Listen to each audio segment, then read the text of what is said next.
The sun rose over the dry Arizona plains with a strange, heavy silence, the kind that warns even the wind to stay away. And on that morning, rancher Caleb Turner felt it before he saw it. His land, his home, his entire world, suddenly caught between forces too ancient and too powerful for any one man to stop. Caleb's ranch sat stretched across 20 dusty acres, a good distance from the nearest town, and even farther from the kinds of troubles most men feared. But trouble has a way of finding the very ground where peace seems strongest. And today trouble came wearing the colors of two Apache clans, the White Hawk and the Stone Knife. Caleb had known both clans for years, trading horses, sharing water during droughts, helping mend wounded animals, and occasionally sitting around a fire, listening to their stories of ancestors and old spirits. But something had changed, something dark. A White Hawk messenger rode up first, his horse sweating and breathless, warning Caleb that a Stone Knife raiding party had broken a sacred oath by hunting deep inside White Hawk territory. "A war is coming," the messenger said, eyes fierce with a centuries-old fury, "and your land sits in the path."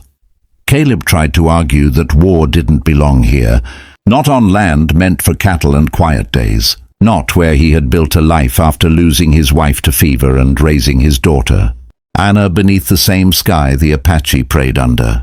But before he could speak, the sound of drums rolled across the hills, Stone Knife drums.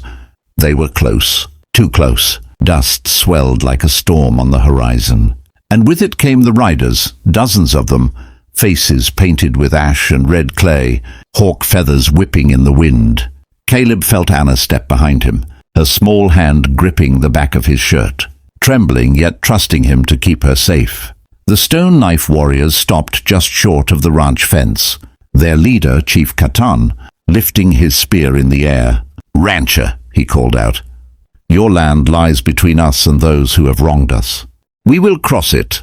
Do not stand in our way."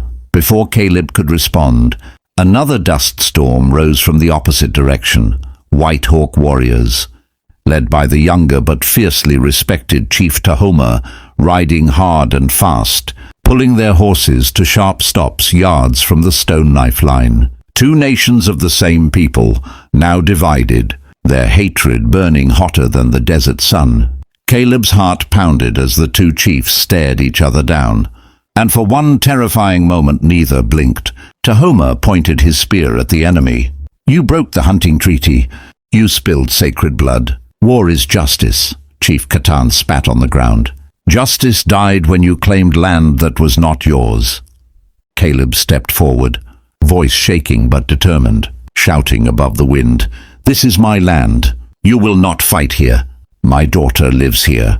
The warriors watched him with unreadable eyes. Ancient, wise, and hardened by battles older than his family name, Caleb knew that neither clan wanted harm to come to him or Anna.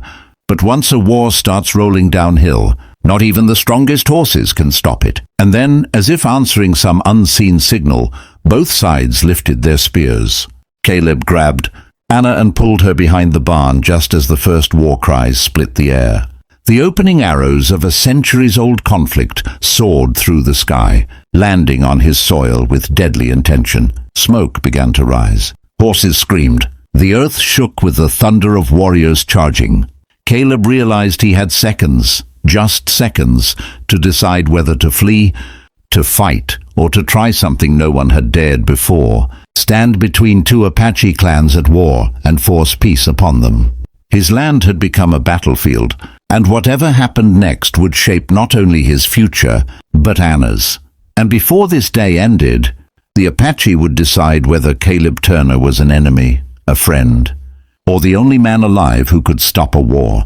And my friends watching this, if you're already hooked, make sure you subscribe, because Chapter 2 takes this conflict to a place no one could have predicted. Caleb didn't know if courage was something a man was born with or forced into, but as he pulled Anna into the root cellar and shut the heavy plank door, he felt the ground shake above them like thunder trapped in the soil, the sound of warriors clashing on the very land he had worked, plowed, bled on, and sworn to protect. The shouts, the screams, the pounding of hooves echoed through the cracks in the wood, and Anna cried softly, her face buried against his chest, asking, "Papa, will they burn our home?" Caleb stroked her hair, promising what he wasn't sure he could guarantee, whispering that no matter what happened, he would keep her safe. Minutes stretched like hours before the noise softened, and when Caleb pushed the cellar door open, the air outside tasted like smoke and history, and two clans, once brothers, now enemies, lay scattered around his ranch. Wounded, exhausted, but far from finished, Chief Tahoma and Chief Katan stood 10 yards apart, chests heaving, each surrounded by warriors ready to fight again the moment a command was given. Caleb stepped between them before either could speak, raising his hands. "Enough!" His voice echoed across the valley, sharp enough to silence even the horses. "This land has seen blood today, but it will see no more. Not while I stand here." Chief Tahoma narrowed his eyes. "This is not your war, rancher." Caleb shook his head. "No, but you brought it to my doorstep. My daughter hid underground because of you. Your arrows struck my barn. Your fire touched my land. And now you will listen." The Stone Knife Chief scoffed. "You think you can command warriors? You think we fear your anger?" Caleb stepped closer, inches from him, meeting his gaze without blinking. "I don't need you to fear me. You need to fear what will happen if you destroy the land that feeds both your clans." The warriors shifted, murmuring among themselves. Caleb continued, voice steady as a man who had lost too much to let fate decide the rest. "There is enough land here for both tribes. We can draw new boundaries, share water, share trails. You are fighting over lines that can be moved. But if you kill each other today, your children and their children will inherit a graveyard." For the first time, a flicker of doubt crossed Katan's face, but Tahoma's jaw remained clenched. "Our ancestors demand justice." Caleb pointed to the wounded men lying in the dirt. "Your ancestors also wanted your people to survive. Look around you. Do you see survival?" Silence. Wind moved through the valley like an answer whispered by old spirits. Slowly, Chief Katan lowered his spear. "If we walk away today, the blood we lost must mean something." Caleb nodded. "It will. Let the meaning be peace." Tahoma hesitated, then lowered his weapon as well, the tension lifting like a weight from the earth itself. Warriors on both sides stepped back, confusion and relief blending into the same breath. Caleb turned, lifted Anna into his arms, and brought her into the center of both tribes. "This is my daughter," he said. "She will grow up on this land. She will learn the stories of both your people, and she will remember this day, not as the day she saw war, but the day she saw two nations choose peace." Something softened in Tahoma's eyes. Katan nodded slowly. And then, like a miracle carved out of dust and danger, the two chiefs crossed the space between them and pressed their foreheads. Together, the Apache sign of truce. Warriors sheathed their blades. Horses calmed. Smoke cleared. The war died before it truly lived.